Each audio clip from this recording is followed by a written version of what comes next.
Hai guysku semua, di video kali ini Mimin akan ngelanjutin pembahasan alur cerita komik seorang kultivator yang terlahir kembali setelah pertarungan dahsyatnya di masa lalu dengan Raja Iblis yang sangat kuat dan sangat kejam. Maka dari itu, kebangkitannya kali ini adalah untuk membalaskan dendamnya. Tapi sebelum masuk ke ceritanya, Mimin mau ngingetin kalau video ini berisi full spoiler komik. Jadi buat kalian yang lebih suka baca, langsung aja lihat di situs penyedia komiknya ya. Oke guysku, kalau gitu tak usah panjang lebar, langsung aja kita gas ke alur ceritanya.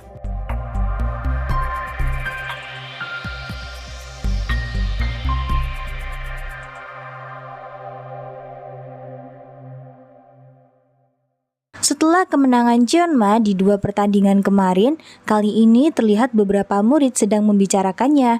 Mereka sangat terkejut dengan kejadian tersebut dan tidak pernah mengira kalau orang lemah seperti itu bisa mengalahkan Bangman dengan sangat mudah. Bahkan beberapa teman Seomun pun terlihat sangat terkejut dan menganggap kalau peristiwa tersebut akan menjadi kejutan terbesar di semester tahun ini. Mereka menganggap kalau Lihan alias Jeonma itu menjadi gila setelah kematian kedua orang tuanya karena para monster. Namun hal itu masih tidak bisa diterima, lantaran skill seni bela diri tidak akan bisa muncul dari udara begitu saja.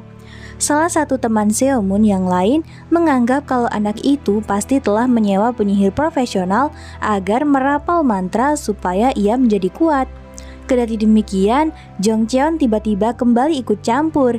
Ia berkata kalau Lihan pasti menggunakan kekayaan yang ia miliki untuk membuatnya menjadi sangat kuat. Lagian meskipun memakai sihir atau tidak, ia tetap akan dinyatakan sebagai pemenangnya kan? Akan tetapi, Seomun yang kesal itu pun menyuruh kedua temannya untuk tidak perlu menghiraukan Jong Cheon, lantaran ia menganggap kalau Jong Cheon sedang menikmati situasi ini. Apakah kau sudah melihat banyak hal, si paling hebat Sei Moon Yong? Kau mau bilang kalau Lihan adalah lawan yang mudah? Mendengar ucapan tersebut, beberapa orang pun menjadi ikut bertanya-tanya apakah Lihan bisa mengalahkan Seomun. Alhasil Jiang Chon pun memanfaatkan situasi tersebut untuk memojokkan Seomun dengan memintanya menjawab pertanyaan tersebut.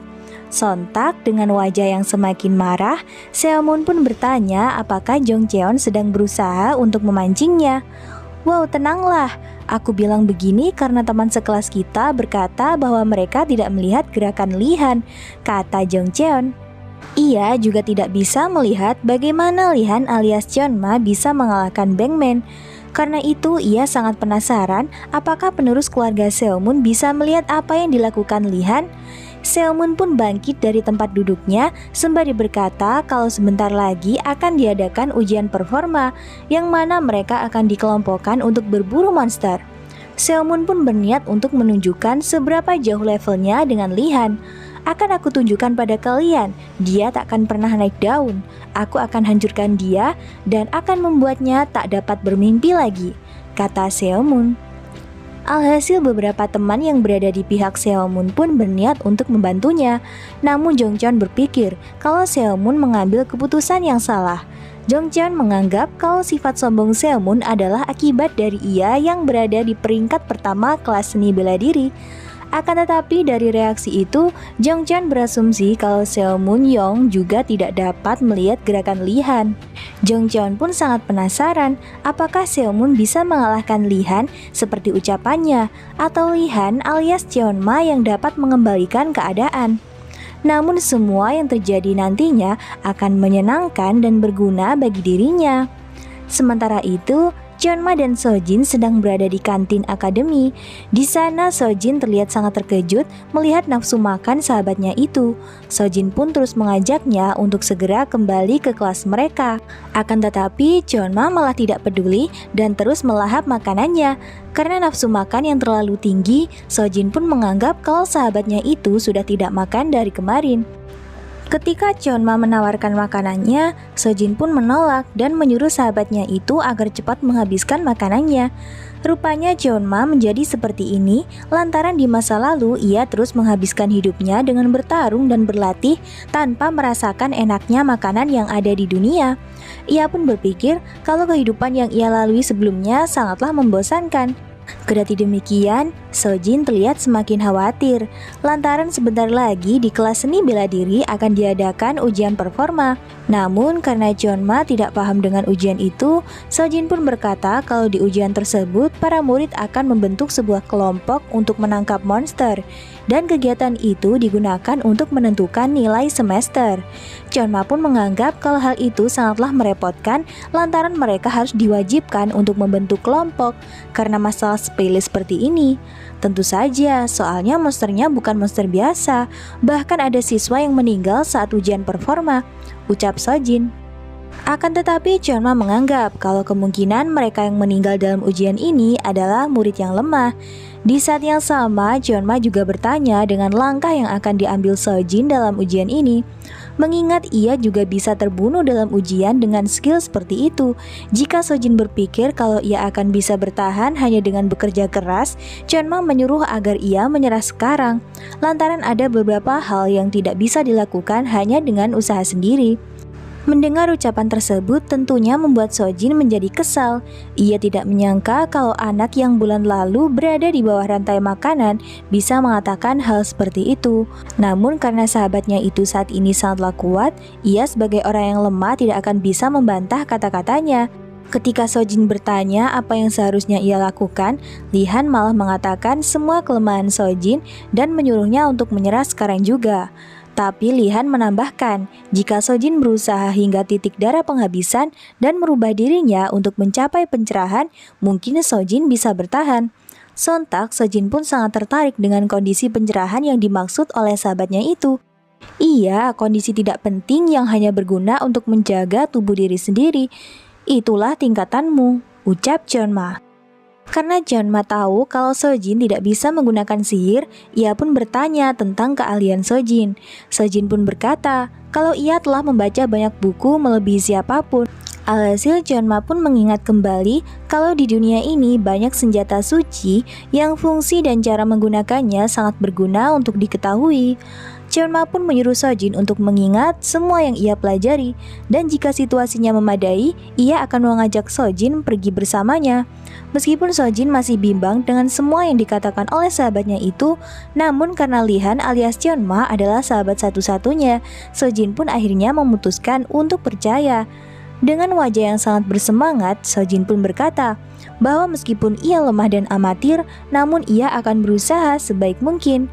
Karena Cheonma sudah selesai dengan makanannya, ia pun mengajak Sojin untuk segera kembali ke kelas. Sesampainya di dalam kelas, terlihat seorang profesor seni bela diri bernama Choil sedang memberitahu para murid kalau ia sama sekali tidak peduli dengan nilai mereka.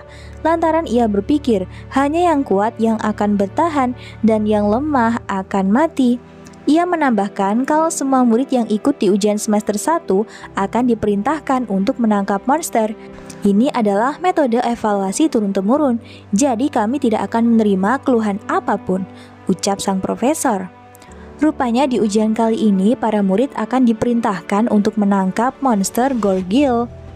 Profesor Choil menjelaskan kalau monster itu berbeda satu sama lain, tapi mereka memiliki kesamaan, yaitu sayap yang seperti kelelawar dan rahang yang kuat yang bisa mengunyah habis manusia. Dan lantaran monster itu memiliki kulit keras seperti batu yang tidak bisa ditembus oleh pedang, ia diklasifikasi sebagai monster tingkat 5. Profesor Choil menjelaskan kalau ujian mereka akan dilaksanakan di Gunung Ami yang mempunyai ancaman tingkat 4. Meski begitu, Dogeon itu telah memakan banyak siswa dan banyak sekali kabar warga sekitar yang meninggal di sana. Di saat yang sama, Cheonma pun sadar kalau rumah Lihan juga berada di sekitar Dogeon tersebut. Berarti dengan kata lain, monster gargoyle lah yang telah membunuh keluarga Lihan. Dan karena akan sangat susah jika mereka harus menghadapi monster itu sendirian, Profesor Choyin pun menyuruh para murid untuk membuat kelompok dan memastikan kekuatan kelompok mereka sesuai dengan level monster yang akan mereka hadapi. Profesor Choyil pun memberikan waktu seminggu untuk menyusun kelompok mereka, dan dalam waktu tersebut ia sudah berkomunikasi dengan para profesor lain untuk membiarkan jam kosong. Singkat aja, Profesor Choyil pun akhirnya menutup kelasnya agar para murid bisa segera berdiskusi. Namun sebelum keluar dari kelas, Profesor Choyil menjelaskan kalau tidak ada bos monster di Dugyeon itu. Jadi bergerak hingga ke pusat makam akan percuma. Alhasil para murid pun terlihat sibuk untuk memilih kelompok mereka. Di sisi lain, Seomun terlihat sangat percaya diri kalau kelompoknya akan diserbu oleh banyak murid. Seomun berpikir kalau pertarungan sesungguhnya membutuhkan banyak keahlian dan harus memiliki pemimpin yang dapat membuat keputusan dengan cepat. Karena ada banyak hal yang dibutuhkan dan tidak akan bisa diselesaikan hanya dengan kekuatan satu orang saja. Itulah mengapa kelompok harus dibuat. Setiap orang memiliki peran untuk menyelesaikan misi dengan efisiensi dan efektif. Sang pelindung adalah penerima serangan musuh di barisan depan. Sang navigator adalah menerang jalan di dalam Dugyeon. Sang penyerang bertugas untuk membunuh para monster. Sedangkan sang healer adalah pelindung keseluruhan kelompok dari sisi belakang. Dan semua anggota tersebut akan diketuai oleh dirinya. Seomun berpikir kalau dirinya memiliki keahlian sebagai seorang pemimpin karena ia adalah yang terbaik di kelas tahun kedua. Namun Jeonma tiba-tiba menyeletuk kalau mereka sangat ribut hanya karena ingin menangkap monster tua. Mendengar ucapan itu, Seomun pun menganggap kelelihan sangat sombong hanya karena berhasil mengalahkan murid Shaolin. Jeonma pun mengajukan pertanyaan kepada Sojin mengenai Gargoyle yang sangat kuat. Sontak pertanyaan itu tentu saja membuat semua pandangan tertuju kepadanya. Sojin pun sedikit canggung dengan pertanyaan itu. Ia menganggap kelelihan bertanya di saat yang tidak tepat. Namun tiba-tiba En Suryong berkata, Gargoyle purba yang dijuluki sebagai raja para gargoyle. Meskipun 5 tahun yang lalu ada orang yang telah melihat wujud monster itu, namun sama sekali tidak ada data yang tersimpan mengenai wujudnya. Sontak Jeonma pun bangkit sembari berkata kalau ia akan menangkap monster itu sebagai bonus. Di sana Seomun sangat terkejut melihat En Suryong yang tertarik dengan ucapan seseorang. Karena semua murid terus menatapnya, Jeonma pun menyuruh mereka untuk mendaftarkan dirinya kepada Sojin jika mereka ingin ikut ke dalam kelompoknya. Kalau begitu jangan berlari kepadaku secara ramai-ramai, ucap Jeonma. Malam itu di penginapan, Jeonma pun menjelaskan kalau ia akan pergi ke Dugyeon yang ada di Gunung Ami. Mendengar hal tersebut, Heugaek pun mengetahui kalau Dugyeon itu adalah makam Karsak. Pengajar seni bela diri bilang bahwa nilai semester 1 didapat dari menangkap monster. Kata Jeonma, Heugaek pun menganggap kalau ujian ini adalah kesempatan yang bagus untuk tuannya itu, karena ia akan merasakan suasana lain tanpa harus terus berada di dalam gedung. Namun Jeonma tetap merasa kesal lantaran ia harus pergi dengan anak-anak itu. Ketika Heugaek mengetahui kalau Jeonma akan pergi seminggu lagi, ia pun berniat untuk membuatkannya sarapan. Akan tetapi Jeonma melarangnya dan mengatakan kalau hal itu sangat tidak perlu, ditambah lagi sebentar lagi ia sudah akan pergi. Singkat cerita, tiba-tiba ada seseorang yang sedang mengetuk pintu. Karenanya Jeonma pun sudah bersiap untuk berangkat.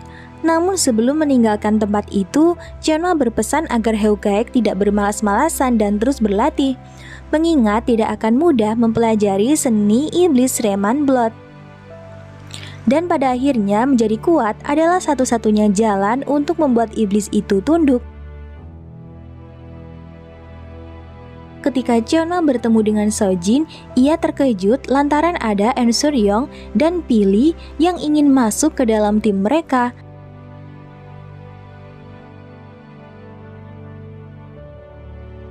Jeonma pun bertanya mengapa kedua perempuan itu ingin ikut bersamanya. Alhasil Sojin pun bercerita kalau saat Lihan pergi, En Suryong bertanya jika mereka kekurangan anggota, ia ingin ikut bergabung. Sojin pun akhirnya terlihat bingung harus menerimanya atau tidak. Di saat yang sama, Dang Muryong terlihat sangat marah lantaran sebelumnya En Suryong telah bersepakat untuk bergabung bersamanya. Namun En Suryong berkata kalau ia memiliki alasan sendiri untuk keluar dan bergabung dengan Sojin. En Suryong pun berniat mengajak Pili untuk ikut bersamanya. Akan tetapi Pili terlihat bingung mengapa En Suryong harus mengajaknya. En Suryong pun berkata kalau kemungkinan besar Pili tidak akan cocok dengan kelompok tersebut. Kendati demikian, En Suryong tetap menaruh keputusan terakhirnya di tangan Pili. Sontak Dang Muryong pun terlihat semakin marah dengan apa yang dilakukan En Suryong. Begitulah yang terjadi, aku tidak tahu apa yang mereka inginkan. Aku juga tidak tahu apa yang mereka pikirkan, ucap Sojin. Di sana, Jeonma pun menyuruh mereka berdua untuk memperkenalkan diri. Aku En Suryong dari Segalse. Yang di sampingku ini adalah Pili. Bukankah setidaknya kau mengingat nama kami karena kita sekelas? Ungkap En Suryong. Namun Jeonma hanya berkata kalau ia terlalu mengingat banyak nama yang sangat merepotkan. Maka dari itu untuk mempersingkat waktu, Jeonma pun mengajak mereka untuk segera pergi.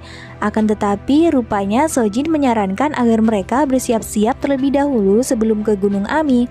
Singkat aja mereka pun akhirnya sampai di sebuah pusat perbelanjaan yang sangat besar, di mana mereka dapat menemukan berbagai barang dan benda yang berguna di tempat itu. Di saat yang sama, Pili terlihat sangat terkejut ketika mengetahui kalau pusat perbelanjaan itu milik keluarga Sojin. Bukanlah suatu yang aku banggakan, tapi memang benar, ungkap Sojin. Di sisi lain, En Suryong sebenarnya sudah tahu kalau Sojin adalah anak orang kaya. Namun karena ia adalah murid yang pendiam, En Suryong tidak pernah menghiraukannya dan tidak menyangka kalau murid jalur masuk donasi ternyata sekaya ini. Melihat ketiga temannya yang terus berdiri di depan pintu, Jeonma pun langsung mengajak mereka untuk segera masuk. Setelah berada di dalam, mereka ternyata disambut oleh pemilik toko yang tentu saja mengenali Sojin. Di sana, Sojin pun langsung memperkenalkan ketiga temannya kepada sang pemilik toko. Sojin pun berkata kalau tujuan mereka berempat itu adalah untuk mencari perlengkapan sebelum pergi ke Dugeon. Karena itu, sang pemilik toko pun mengajak mereka untuk ikut dengan dirinya.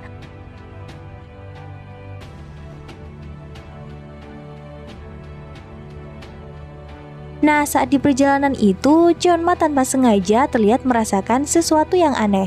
Di sisi lain, sang pemilik toko berniat untuk mengajak mereka pergi ke lantai 3. Ketika berada di dalam elevator, Sojin menjelaskan kalau benda itu adalah sebuah elevator yang digerakkan oleh batu sihir. Tentu saja, Pili dan En Suryong yang berasal dari keluarga biasa-biasa saja sangat takjub dengan mesin itu.